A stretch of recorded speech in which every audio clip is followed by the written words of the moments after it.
नमस्कार विद्यार्थी मित्र मैत्रिणींनो. केसागर पब्लिकेशनच्या केसागर करिअर अकॅडमी या यूट्यूब चॅनलवरती तुमचं पुन्हा एकदा स्वागत आहे. येणाऱ्या अपकमिंग राज्यसेवा पूर्वपरीक्षा 2024 सोबतच ज्या एक्झामसाठी सिलेबस ओव्हरलॅप होतो अशा सगळ्या एक्झाम, पण स्पेशली राज्यसेवा पूर्वपरीक्षा 2024 साठी आपण इथं लेक्चर सिरीज स्टार्ट केलेली आहे. याच्या आधी आपण प्राचीन भारत फर्स्ट लेक्चर अपलोड केलेला आहे. आय होप तुम्ही बघितलंही असेल आणि तुम्हाला लेक्चर आवडलंही असेल. तर राज्यसेवा पूर्वपरीक्षा एप्रिलमध्ये कंडक्ट होणार आहे. टेंटेटिव्ह शेड्यूल जे आहे आयोगाचं ते आलेलं आहे. त्या हिशोबाने आपण इथं केसागर पब्लिकेशन तर्फे मोफत लेक्चर सिरीज करत आहोत. पुस्तकाचा जो प्रश्न आहे, विद्यार्थ्यांना मी प्रत्येक सेशनमध्ये सांगितलेलं आहे पुस्तकं कशी मागवायची, कुठून मागवायची. कंप्लीट बुक लिस्टचं जे लेक्चर आहे ते आपल्या प्लेलिस्टमध्ये तुम्हाला दिसून जाईल. तर त्यानुसार तुम्ही तुमचे रेफरन्स बुक मागवा. आता चालू आहे नोव्हेंबर महिना, डिसेंबर, जानेवारी, फेब्रुवारी आणि मार्च. टोटल 3 ते 4 महिने तुम्हाला इथं अभ्यासासाठी मिळतात. प्रॉपर रेफरन्स बुक प्लस जो ठोकळा येतो आपला राज्यसेवेचा, तो ठोकळा वापरून तुम्ही तुमचा जो स्कोर आहे जीएस मध्ये खूप चांगला करू शकता. सीसॅट क्वालिफाईंग आहे, सीसॅट साठी सुद्धा पुस्तकं मी तुम्हाला इथं सजेस्ट केलेली आहे. ठीक आहे. तर आजचं जे सेशन आहे, आजचं आपलं फर्स्ट सेशन आहे जिओग्राफीचं. तर जिओग्राफी, एन्व्हायरमेंट आणि इकोलॉजी हे तिन्ही सब्जेक्ट किंवा हे तिन्ही पार्ट म्हणूया आपण, जिओग्राफी मध्येच हे इन्क्लूड केलं जातं. तर याचे जवळजवळ 30 ते 35 क्वेश्चन विचारले जातात. म्हणजे जवळजवळ 60 मार्काला तुम्हाला इथं हा भाग विचारला जातो. त्याच्यामध्ये करंट अफेअर्सचा पण भाग येतो, हे विसरू नका. ठीक आहे. तर सुरुवातीला आपण जाऊया आपल्या बुकलिस्ट कडे. प्रॉपर केसागर पब्लिकेशनच्या वेबसाईटवरती तुम्ही जावा. मी प्रत्येक वेळेस तुम्हाला सांगितलंय की सर्च प्रोडक्ट मध्ये जेव्हा तुम्ही लिहाल ना पुस्तकाचं नाव, मे बी तुम्हाला पुस्तक सापडणार नाही. तर तुम्ही काय करा, तुम्ही एमपीएससी सेक्शन मध्ये जावा. एमपीएससी सेक्शन मध्ये गेल्यानंतर तुम्ही इथं काय करू शकता, तुम्ही जिओग्राफी सब्जेक्ट मध्ये जावा. आज जिओग्राफीचं लेक्चर आहे, तर मी तुम्हाला जिओग्राफीचे बुक्स इथं सांगते. इथं गेल्यानंतर तुम्हाला जिओग्राफीचे बुक्स दिसतील. पाठीमाग आपण बघितलेला आहेच हा पाठ. तर याच्यामध्ये बघा, इव्होल्युशन ऑफ जिओग्राफिकल थॉट हे बुक जिओग्राफी ऑप्शनल साठी आहे. लक्षात घ्या. जस्ट एक मिनिट थांबा.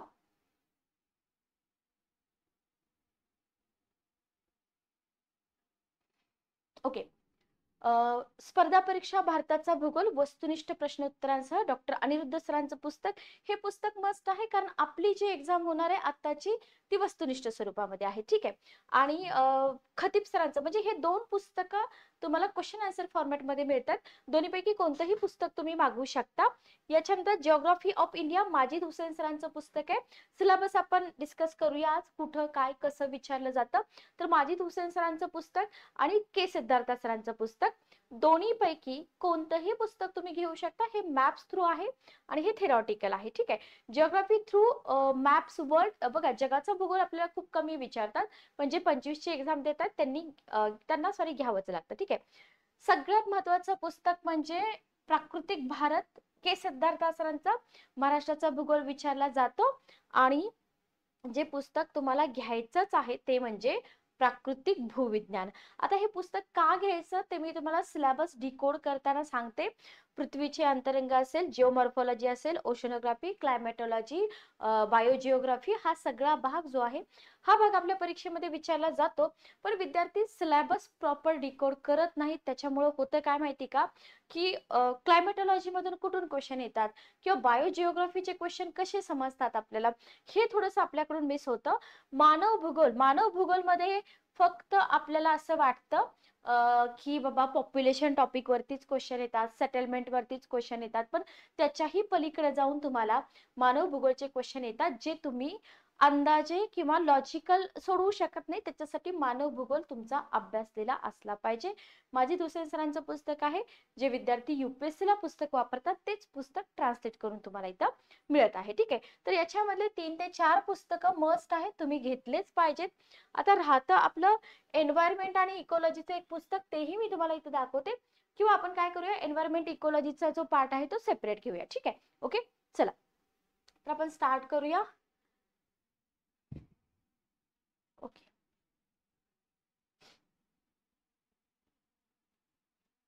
चला बघा, राज्यसेवा पूर्वपरीक्षा 2024 प्रिलियम जिओग्राफी डिस्कशन आणि अनालिसिस. ठीक आहे. आता प्री सोबतच जे विद्यार्थी मेन्स साठी पण तयारी करतात, म्हणजे प्री प्लस मेन्स असंच गेलं पाहिजे.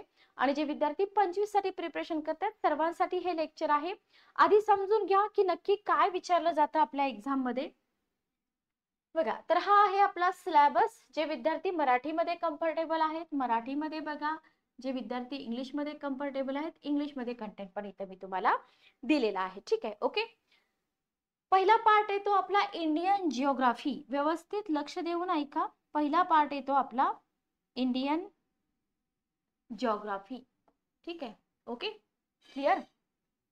याच्यामध्ये जर तुम्ही बघितलं, तुम्हाला सजेस्ट करतील की 6वी पासून 10वी पर्यंत भूगोलाची पुस्तकं वाचा. ठीक आहे, स्टेट बोर्डाचे असतील NCERTचे असतील, जे काय असेल ते असेल. ओके, ठीक आहे, वाचले पाहिजे, नाही असं नाही, बेसिक पासून अभ्यास तर केलाच पाहिजे. आता इथं जर तुम्ही बघितलं, बेसिक्स ऑफ इंडिया दिलेला आहे. ठीक आहे, बेसिक्स ऑफ इंडिया मध्ये तुम्हाला आपल्या भारताची लोकेशन, लॅटिट्यूड, लॉंगिट्यूड, टाइम झोन आहे. आता हा पार्ट कुठे येतो? हा पार्ट 6वीच्या पुस्तकात येतो. ठीक आहे, ओके. 6वीचं पुस्तक, मग ते NCERTचं असू दे किंवा स्टेट बोर्डाचं असू दे. बरोबर. आपल्या भारताचे शेजारचे देश, नेबर कंट्रीज आहेत, इम्पॉर्टंट स्टेट्स आहेत किंवा स्टेट आणि त्याचे पोझिशन्स आहेत किंवा इंटरनॅशनल बाउंड्रीज आहेत, कोणत्या स्टेटला कोणत्या देशाच्या बाउंड्रीज लागतात वगैरे वगैरे. तर हा आपल्या भारताचा बेसिक इन्फॉर्मेशन आहे, जी इन्फॉर्मेशन आपल्याला खूप सोपी वाटते, पण फॅक्च्युअल डाटा आहे, सो विसरला जाऊ शकतो. त्याच्यामुळं आपल्याला हा जो पार्ट आहे हा पार्ट थोडासा केअरफुली करावाच लागतो. ठीक आहे, ओके. त्याच्यानंतर आहे फिजिकल फीचर्स. बघा, फिजिकल फीचर्सला थोडंसं मी IMP करेन, पण याचा अर्थ असा नाही की बेसिक्स ऑफ इंडिया वरती क्वेश्चन येत नाही. ठीक आहे, येतात क्वेश्चन, तुम्ही काढून बघा. तुम्हाला लॅटिट्यूड आणि लॉंगिट्यूड वरती एक क्वेश्चन आला होता UPSCच्या एक्झाम मध्ये. ठीक आहे, ओके. अक्षवृत्त, रेखावृत्त, एकाच अक्षवृत्तावरती पडणारी शहरं सांगा वगैरे वगैरे, अशा प्रकारचे क्वेश्चन आपल्याला विचारले जातात. ठीक आहे, टाइम झोन वरती कधी क्वेश्चन विचारलेला नाही, पण विचारला जाऊ शकतो, लक्षात ठेवा. फिजिकल फीचर्स मध्ये जर तुम्ही बघितलं तर द हिमालयाज. आता विद्यार्थी काय करतात माहिती का, हिमालयाचा पार्ट आयोग जास्त विचारत नाही, मग स्किप करतात. ठीक आहे, तर असं करू नका. तुम्हाला खादर, भाबर, भांगर याच्यावरती क्वेश्चन आलेत ना, बरोबर. उत्तर भारतीय मैदानी प्रदेशावरती क्वेश्चन आहेत. तर इथं आपल्याला हिमालयाज म्हणजे फक्त हिमालयाच्या रेंजेस असा अर्थ बिलकुल नाही घ्यायचा. बरोबर. तुम्हाला दोआब वरती क्वेश्चन आला होता, दोआब, बारी दोआब वगैरे, तर हा पार्ट याच्यामध्येच आहे. ओके, म्हणजे फक्त मध्य हिमालय, शिवालिक असं जर स्पेसिफिक नाव असेल तरच ते करायचं नाही वगैरे, असं काही नसतं. इथंच तो पार्ट येतो. तर याच्यामध्ये तुम्हाला हिमालय पर्वत कसा बनला, जिओलॉजिकल फॉर्मेशन असेल, क्लायमेट असेल, व्हेजिटेशन असेल, सॉइल, बायोडायव्हर्सिटी, त्याच्यानंतर फिजिओग्राफिक डिव्हिजन्स आहेत, मेजर पासेस. मेजर पासेस आपल्याला जोड्या मध्ये विचारतात, सिग्निफिकन्स सुद्धा आपल्याला विचारलं जातं, पण आपण काय करतो, आपण डायरेक्ट मेजर पासेस करतो, म्हणजे थोडा थोडा पार्ट उचलतो आणि अर्धा अर्धा पार्ट आपण करतो, म्हणजे हे कम्प्लीट तुमचं होत नाही. आता जेव्हा तुम्ही हिमालय अभ्यासता तेव्हा तिथं तुम्हाला पूर्वांचल पण अभ्यासावं लागतं. बरोबर. गारो, खासी, जयंत या टेकड्या ज्या आहेत हे सुद्धा तुम्हाला अभ्यासावं लागतं, किंवा पत्काई भूम असेल, डाफला टेकड्या असतील. मग हे जेव्हा तुम्ही अभ्यासता तेव्हा तिथं मस्ट आहे की तुम्ही मॅप वापरला पाहिजे. बरोबर. आता मॅप का वापरला पाहिजे, फक्त थेरी विचारणं आयोगानं बंद केलंय. ठीक आहे, तर तुम्ही पूर्वांचलचा भाग अभ्यासताय. ओके, तर इथं तुम्हाला ज्या रेंजेस आहेत, बरोबर, हिमालयाच्या रेंजेस, तर याचा क्रम विचारला जाऊ शकतो. बरोबर, याचा क्रम विचारला जाऊ शकतो, किंवा जे पर्वत आहेत त्याच्यामध्ये पर्वत शिखर आहेत त्यांचा उंचीनुसार चढता उतरता क्रम विचारला जाऊ शकतो, किंवा माउंट एव्हरेस्ट कोणत्या देशामध्ये आहेत, किंवा हिमालयाच्या कोणत्या रेंज मध्ये ते येतात वगैरे वगैरे, अशा प्रकारचा पार्ट तुम्हाला आयोगाकडून विचारला जाऊ शकतो. ठीक आहे, okay. The great north Indian plains हा भाग विद्यार्थी करतात, याच्याबद्दल काहीच डाऊट नाहीये, हा भाग विद्यार्थी करतात. इथं तुम्हाला geological formation, geographical divisions, climate same आहे, पण हा पार्ट विद्यार्थी करतात. ठीक आहे, ओके. इथून भरपूर सारे क्वेश्चन येतात पण प्रिलियमला. पेनिन्सुलर प्लॅट्यू मध्ये आपल्याला जिओलॉजिकल फॉर्मेशन, सेंट्रल हायलँड्स आहे, डेक्कन प्लॅट्यू वरती सतत क्वेश्चन असतात, वेस्टर्न घाट, ईस्टर्न घाट वरती पण क्वेश्चन विचारले जातात. ठीक आहे, त्याच्यानंतर आहे इंडियन डिझर्ट, याच्यामध्ये कोस्टल प्लेन्स आणि आयसलँड वरती क्वेश्चन विचारले जातात. हा पार्ट विद्यार्थ्यांकडून स्किप होत नाही, पण जी बुकलिस्ट मी तुम्हाला सांगितले, एकाच पुस्तकामध्ये सगळं मिळणं कठीण आहे. सो तुम्हाला दाते सरांचं पुस्तक वापरावंच लागेल. क्वेश्चन आन्सर फॉर्मॅटमध्ये भारताचा भूगोल तुम्हाला वापरावंच लागेल. मानव भूगोलसाठी माजिद हुसेन तुम्हाला वापरावंच लागेल. कारण का? मार्क्स आपले जाता कामा नये. ठीक आहे. सेम तुम्हाला इकडे काय केलेलं आहे, मराठीमध्ये मी ट्रान्सलेट करून दिलेलं आहे, तेही दाखवते. जे विद्यार्थी इंग्लिशमध्ये कम्फर्टेबल नाहीत, म्हणजे इथं आपल्याला भारताचं स्थान, अक्षांश, रेखांश, वेळ, महत्वाची सामुद्रध्वनी, राज्य, त्याच्यानंतर हिमालय, भूवैज्ञानिक निर्मिती, याच्यामध्ये प्लेट टेक्टॉनिक्स आलं, सगळं सगळं आपल्याला इथं अभ्यासावं लागतं. ठीक आहे. ओके. त्याच्यामध्ये पॅन्जिया असेल, कशी निर्मिती झाली वगैरे वगैरे, जिओलॉजिकल टाइम स्केल वगैरे सगळं आपल्याला इथं अभ्यासावं लागतं. ठीक आहे. नेक्स्ट पार्ट आपण बघूया. नेक्स्ट मध्ये तुम्हाला river system, very very important, याला IMP करून घ्या. ठीक आहे. रिव्हर सिस्टीम तुम्हाला राज्यसेवेला भारताची विचारतात. ठीक आहे. भारताची विचारतात आणि कंबाईनला तुम्हाला महाराष्ट्राची विचारतात. ठीक आहे. लक्षात ठेवा. तर याच्यामध्ये हिमालयामधल्या रिव्हर यांची वैशिष्ट्ये काय आहेत, कशा वाहतात नद्या, किंवा व्ही शेप व्हॅली बनवतात का, बारमाही वाहतात का, वगैरे वगैरे. ठीक आहे. त्याच्यानंतर आहे पेनिन्सुलर रिव्हर, याच्यामधला डिफरन्स आपल्याला लक्षात घ्यायचा आहे. रिव्हर बेसिन्स वरती क्वेश्चन विचारले जातात. रिजनल डेव्हलपमेंट आणि प्लॅनिंग आहे. हायड्रो पॉवर प्रोजेक्ट्स आहेत, मेजर डॅम्स आहेत, याच्यावरती क्वेश्चन विचार. आपण काय करतो माहिती का, रिव्हर सिस्टीम म्हटलं की फक्त नदी आणि तिच्या उपनद्या याच्या पलीकडे विद्यार्थी जात नाहीत. बरोबर. आता असं होतं का, कारण प्रॉपर पुस्तकच विद्यार्थ्यांकडे नसतात. रिव्हर सिस्टीम मध्ये तुम्हाला रिव्हर बेसिन पण करावं लागतं, तिथं कोणती पिके घेतली जातात, कोणती उद्योगधंदे, तिथं मृदा कोणत्या प्रकारची असते, वगैरे वगैरे. ठीक आहे. रिजनल डेव्हलपमेंट आणि प्लॅनिंग मध्ये तुम्हाला तिथं जे काही डेव्हलपमेंट होतीये त्या नदीच्या बेसिन मध्ये ते तुम्हाला इथं अभ्यासावं लागतं. प्रोजेक्ट कोणते आहेत किंवा मेजर डॅम्स कोणते आहेत, वेस्ट फ्लोईंग असेल, ईस्ट फ्लोईंग रिव्हर्स असतील, आणि सगळ्यात महत्वाचं म्हणजे इंटरलिंकिंग ऑफ रिव्हर्स हा पार्ट तुमचा सीएचा येतो, म्हणजे करंट अफेअर्सचा येतो. ठीक आहे. ओके.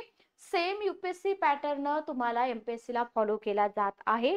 फक्त मी तुम्हाला बोलले ना की डिफिकल्टी लेवलचा इथं थोडासा इश्यू होतो, म्हणजे आपल्याला थोडं इझी विचारतात.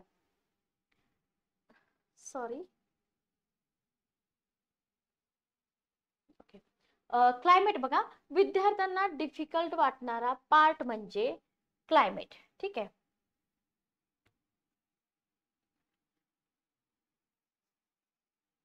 बघा क्लायमेट, क्लायमेट पार्ट विद्यार्थ्यांना डिफिकल्ट का वाटलं, थोडस कॉन्सेप्च्युअल क्लिअरिटी हवी तिथं तुम्हाला. मान्सून मेकॅनिझम व्यवस्थित समजावून घ्यावी लागते. फक्त जे डायरेक्शन आहेत ना, डायरेक्शन वरती सगळा खेळ आहे. बरोबर. जर डायरेक्शन तुम्ही विसरला तर तुम्हाला पुढचा पार्ट समजत नाही. तर इथे तुम्हाला ड्रायव्हिंग मेकॅनिझम आहे. यल निनो आणि ला निना आयोगाचा अतिशय आवडता पार्ट आहे. आणि याच्यासोबतच आता तुम्हाला जेट स्ट्रीम वरती सुद्धा क्वेश्चन विचारले जात आहे. हीट बजेट वरती क्वेश्चन विचारले जात आहेत. त्याच्यानंतर सीझन्स आहेत, सायक्लॉन्स आहेत, याच्यावरती क्वेश्चन विचारले जात आहेत. बरोबर. म्हणजे इथे तुम्हाला चक्रीवादळ, यल निनो, ला निना हे महत्वाचं आहे. हिमालयातल्या नद्या, द्वीपकल्पीय नद्या, नदी खोरं आणि इंटरलिंकिंग ऑफ रिव्हर्स. ठीक आहे. ओके. दिसताना फार सोपं दिसतं, पण याच्यामध्ये खूप सारे पार्ट्स येतात, ते तुम्ही विसरू नका. ऍग्रिकल्चर विद्यार्थ्यांकडून जास्त इम्पॉर्टन्स न दिलेला पार्ट म्हणजे ऍग्रिकल्चरचा पार्ट. स्पेसिफिक असं कोणतंही पुस्तक विद्यार्थी वापरत नाहीत, आणि ज्या पुस्तकामध्ये ऍग्री प्लस जिओग्राफी दिलेलं असतं ती पुस्तकं विद्यार्थी रेफरन्स बुक म्हणून यूज करत नाहीत. ठीक आहे. केलं पाहिजे. तर याच्यामध्ये तुम्ही बघा, जमिनीचा वापर, लँड युटिलायझेशन आहे, टाइप्स ऑफ ऍग्रिकल्चर प्रॅक्टिसेस आहेत, green revolution, very very important, IMP, soils and crops, very very important, again important. Irrigation वरती क्वेश्चन राज्यसेवेला फिक्स असतो, म्हणजे असतो, क्वेश्चन पेपर काढून बघा. लँड रिफॉर्म्स वरती क्वेश्चन असतो.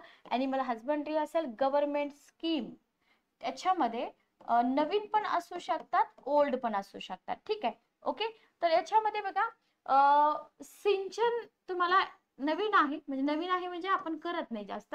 कृषी पद्धतींचे प्रकार असतील, पशुसंवर्धन, जमीन सुधारणा, हा पार्ट थोडस फोकस देऊन करा. जे महत्वाचं कंटेंट आहे बुकमध्ये मिळते ते कंटेंट वारंवार रिवाइज करा. ठीक आहे. नॅचरल व्हेजिटेशन अँड फोना, याच्यामध्ये classification of natural vegetation, rainfall distribution in India, biosphere reserve, very very important GK type question येतात बायोस्फिअर रिझर्व वरती. नॅशनल पार्क्स असतील, रेड लिस्टेड स्पेसिस असतील, हे आयोगाकडनं विचारलं जातं. ठीक आहे, ओके. नैसर्गिक वनस्पतींचे वर्गीकरण, किती प्रकारच्या वनस्पती आहेत वगैरे वगैरे. पावसाचं वितरण तुम्हाला विचारलं जातं इथं. जेव्हा पावसाचं वितरण आपण अभ्यासतो, टेम्परेचर, प्रेशर सगळंच अभ्यासावं लागतं. त्याच्यानंतर तुम्हाला जे क्लाउडचे टाईप वगैरे आहेत ते पण इथं म्हणजे करावे लागतात. बायोस्फिअर रिझर्व, राष्ट्रीय उद्योग हे जीके मध्ये येतं. प्रजाती वगैरे, लाल सूचीबद्ध प्रजाती. ठीक आहे, ओके, क्लिअर. एवढा भाग तुमचा सिलेबसचा आहे आणि हा पार्ट तुमचा कम्प्लीट पाहिजे. ठीक आहे. त्याच्यानंतर थोडासा बोरिंग वाटणारा विद्यार्थ्यांना भाग म्हणजे इकॉनॉमिक इन्फ्रास्ट्रक्चर. ठीक आहे, आर्थिक पायाभूत सुविधा म्हणतो. याच्यामध्ये तुम्हाला मॅपची खूप गरज आहे. हायवेज, इनलँड, वॉटरवेज वगैरे नंबरिंग विचारलं जातं तुम्हाला. पॉवर अँड एनर्जी सेक्टर असेल, conventional and non conventional sources of energy असतील किंवा एनर्जी कन्झर्वेशन असेल. ह्युमन जिओग्राफीमध्ये तुम्हाला डेमोग्राफिक्स आणि रिसेंट सेन्सस विचारली जाते, जी सगळ्याच विद्यार्थ्यांना माहिती आहे. वर्ल्ड जिओग्राफीमध्ये तुम्हाला आपला ठोकळा जो आहे राज्यसेवेचा, त्याच्यामध्ये तुम्हाला world geography short but sweet खूप छान दिलेला आहे. तेवढं केलं तरी मोर दॅन सफिशियंट आहे. याच्यामध्ये तुम्हाला मेजर नॅचरल रिजन्स विचारले जातात. जिओग्राफी डेव्हलपर कंट्रीज विचारल्या जातात. त्याच्यानंतर तुम्हाला प्रादेशिक भूगोल, दक्षिण आशियाचा प्रादेशिक भूगोल. ठीक आहे, ओके. स्टेट बोर्डाची पुस्तकं थोडीशी कॉम्प्लिकेटेड आहेत, तर तुम्ही डायरेक्ट रेफरन्स बुक वापरावी असं वैयक्तिक मला वाटतं. रेफरन्स बुक बद्दल जर कन्फ्यूज असाल तर तुम्ही मला कॉल किंवा मेसेज करू शकता. इथं मी माझा नंबर शेअर करते, 9404033073. ठीक आहे, ओके. चल, नेक्स्ट बघा, फिजिकल जिओग्राफी, भौतिक भूगोल. Very very very important. ठीक आहे, अतिशय इम्पॉर्टंट. इथं तुम्हाला दाते सरांचं पुस्तक वापरायचं आहे. जिओमॉर्फोलॉजीचा जो भाग आहे, याच्यामध्ये विद्यार्थी काय करतात बघा, पृथ्वीची उत्पत्ती. आता याच्यावरती क्वेश्चन सांगते आयोगाने कसे विचारले. थेरी ज्या आहेत ना, नेब्युलर हायपोथिसिस आहे वगैरे वगैरे. ठीक आहे, तर या थेरीज वरती आयोगाने वारंवार क्वेश्चन विचारलाय जोड्या लावाच्या फॉर्मॅटमध्ये. ठीक आहे, ओरिजिन ऑफ द अर्थ याच्या थेरीज आहेत, त्या थेरीज वरती क्वेश्चन विचारलेला आहे.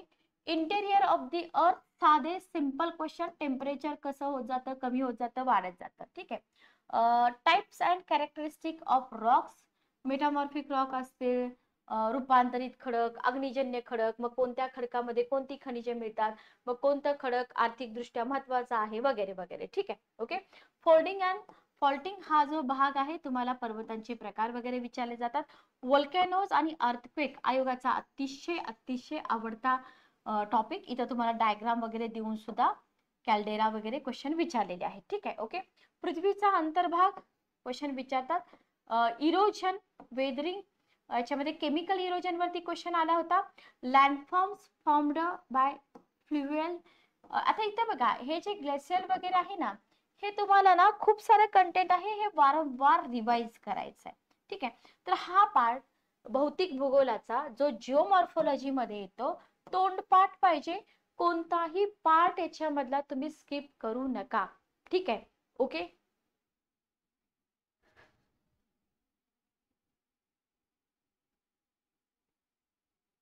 ओके, चल, तर कोणताही पार्ट स्किप करू नका.